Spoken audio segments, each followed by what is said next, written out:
When you're a creative person, you like people to enjoy what you do. Welcome to the island of misfit toys.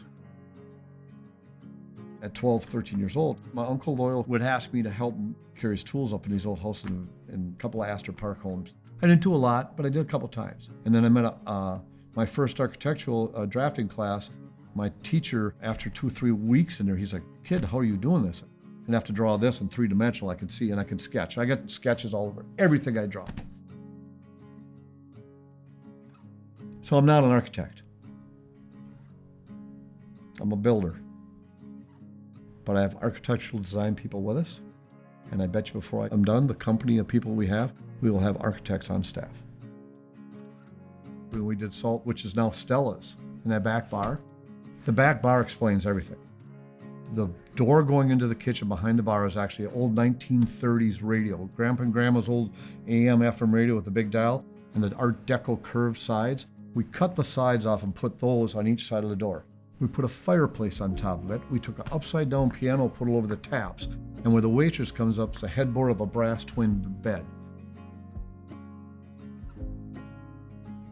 By then I had enough credibility with people.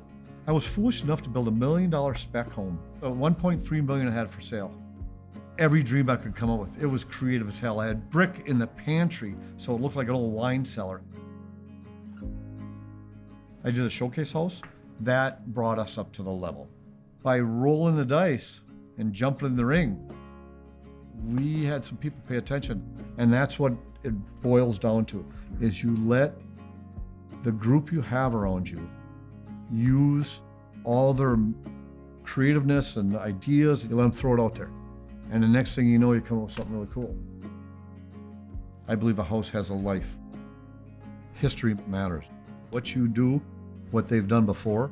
So that's the main thing I like about the old architecture and Astor Park and all the things I do here.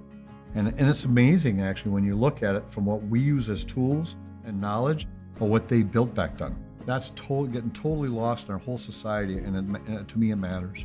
If you own a historic home, your job is to be the steward of that home. And if you leave it better when you're done with it than when you received it, you did your job. We've done multi-million-dollar historic homes to little pieces that should have been torn down, but we saved them because people loved them. You're never done with a whole old home. The way they're built, the technologies today, you're just not. You're always maintaining them. You're always doing something.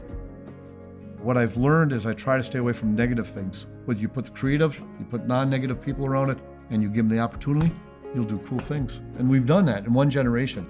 So I hope it's many generations after this.